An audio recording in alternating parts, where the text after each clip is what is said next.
welcome to Planet Mark, and today we're going to be listing off as many of our pro tips for visiting, planning and just everything to do with Universal Orlando, Universal Studios, Universal Islands of Adventure, including maybe Wet n Wild. Not sure exactly how this is going to go, but just as many tips as possible so you guys can get the most of your Universal vacation. Really sorry that we actually haven't posted in a while, guys, but we've been busy doing other kinds of things, getting ready for all sorts of kind of stuff, so I can only apologise for that. But don't worry, we are still here, so make sure you subscribe for loads more awesome content. We've got loads of really good videos in the pipeline, and also getting ready for a big Disney, Universal, SeaWorld, Orlando vacation, so that's definitely something you cannot miss out on. So let's go! Tip number 1, start at Harry Potter Land, or Wizarding World of Harry Potter, whatever they're calling it now, but it's still Harry Potter Land to me. But anyway, because by far it's one of the most popular parts of both of the theme parks, so, and they both have like either Gringotts or the Castle Hogwarts in them, so definitely go there first, as we found it's easily like a 2.5 hour wait if you wait to visit this park. So as soon as you get in there, just make sure you got your running shoes on or your broomsticks, but don't literally put your broomsticks between your legs, or there's nothing that's going to stop Harry Potter fans from going on that ride. I mean nothing. Not a warlock, not a big troll thing, not a three-headed dog, not an insert of a Harry Potter mythical creature here. Tip number 2. Look at the map before you go. Okay, there's nothing worse than getting in a theme park, being really excited, having no idea where any of the rides are or anywhere to eat or just anywhere is. I mean, the maps are there, it's free online. We'll put a link in the description below where you can check out the maps. But yeah, pretty much just done. It's got to be like a military operation. The military don't just go in there and do whatever they want. Controversial comments down below, please. But yeah, you got to figure out where things are, how to get to it, and also the restaurants as well. Beforehand, we were spending loads of time just wasting, not figuring out where any of the restaurants are or anywhere to eat. I mean, it's just so good there, and making sure that you're at a right, kind of like planning your day. So make sure you go on the rides at the right times, like rides at lunchtime because the restaurants are the busiest, and maybe like 2-3 o'clock if you're not dead. Or maybe like 11 o'clock, 10, 11 o'clock if you've missed breakfast, have lunch then, or just a snack in the afternoon. But anyway, find out where the restaurants are. We recommend the food district in Springfield because there's loads of food there. Or in Universal Islands of Adventure, the dinosaur restaurant, that was good as well. It's just all kind of like quick servicey stuff, you don't need to waste time like sitting down. It's just go and get your food, eat, it's fairly cheap. It's also really good, so don't be thinking because it's cheap. There's no, I don't think in any of the parks, the cheap food is bad, even though it's not actually cheap, it's actually quite expensive, but theme park food is actually really, really good and cheap enough. You know what I mean? But yeah, because it's so hot, you don't want to be wasting your time running from each end of the park, finding somewhere to eat. So definitely plan where you want to eat, and definitely study the maps before. It's going to get hot, everyone's going to be clumbered inside, like getting something to eat or getting out of the sun in the hot Florida heat, so make sure you do that. Tip number 3, we've mentioned this in our previous video about the refillable drinks, but yes, there are refillable drinks at Universal. Yes, you heard it from Planet Mark, so this is why you come for us for the pro tips, because you can actually get refillable drinks in the parks. I think it's something like $10 or $13 including tax for the first day, and then it's just like a few $3-4 every other day that you want to get unlimited drinks. But and you get to keep the big flasks as well. And it's like insulated and it's really, really cool. And there's just so many different kiosk bits where you can do your own drinks with it, and because it has like the chip in it, you don't actually have to ask somebody else to do it. Number 4, shopping.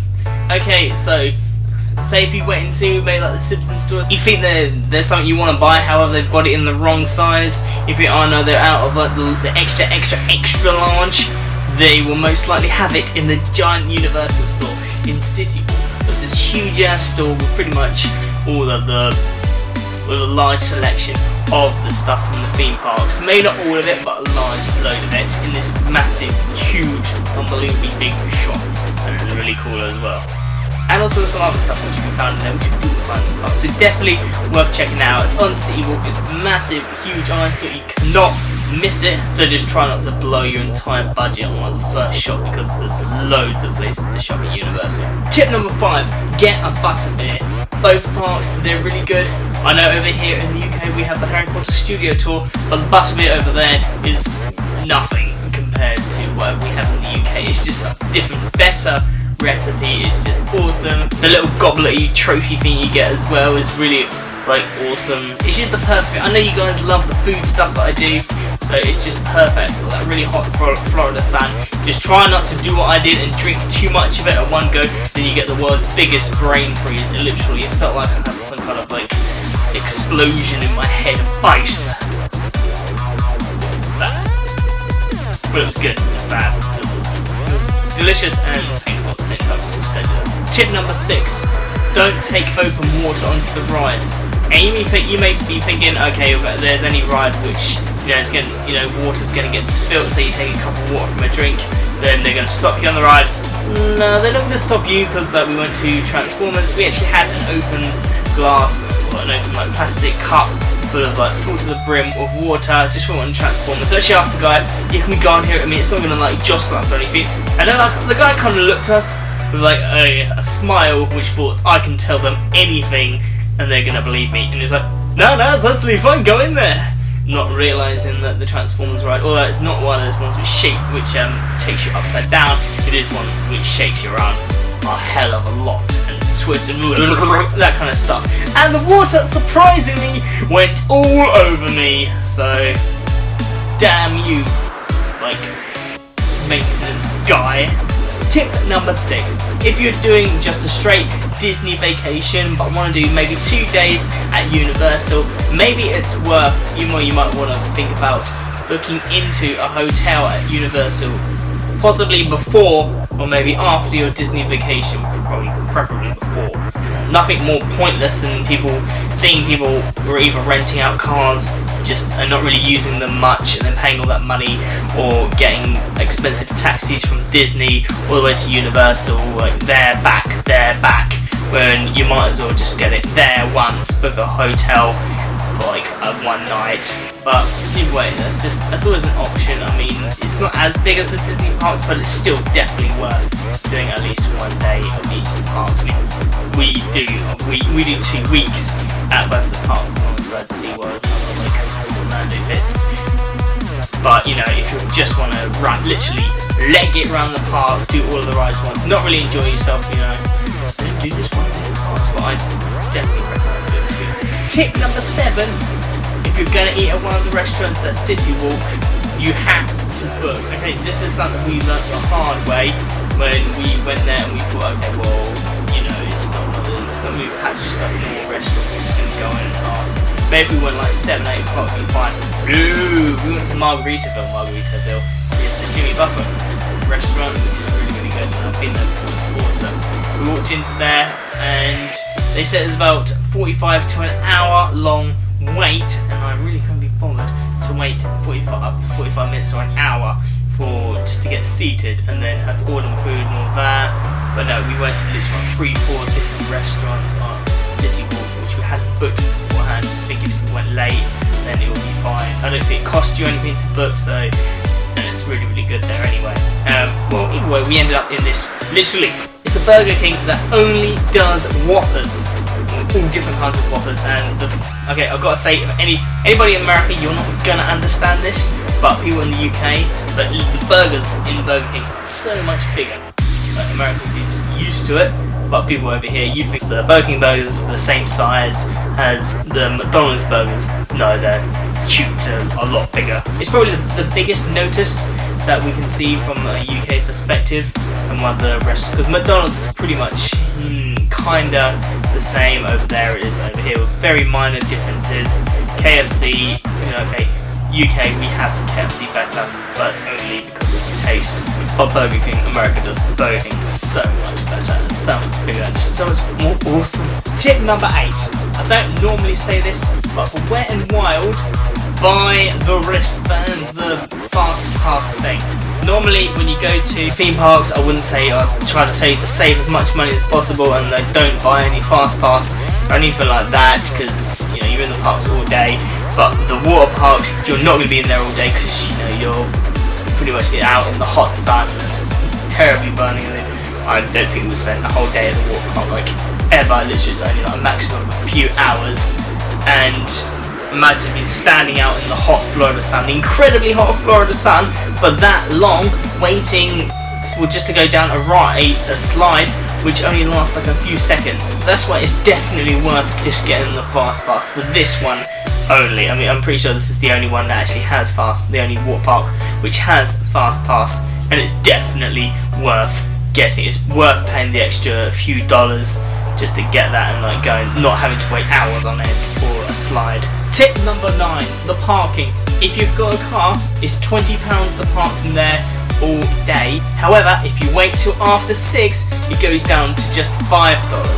Or if you're a Florida resident, then you probably already know that it's actually free after 6.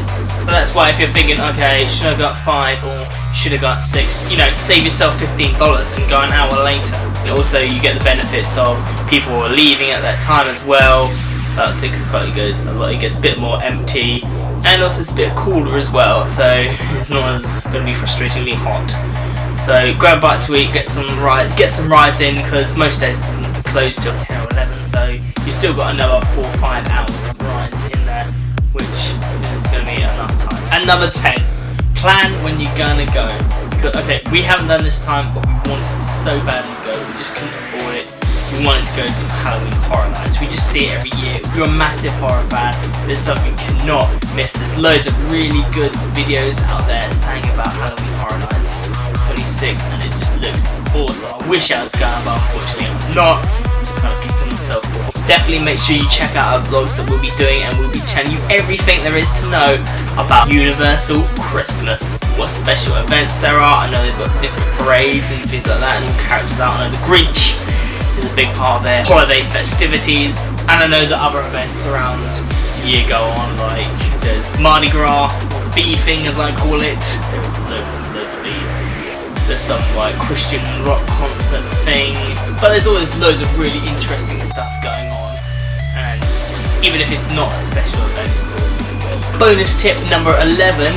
Volcano Bay is opening sometime, we don't know yet when, but it's sometime in 2017, and it looks awesome.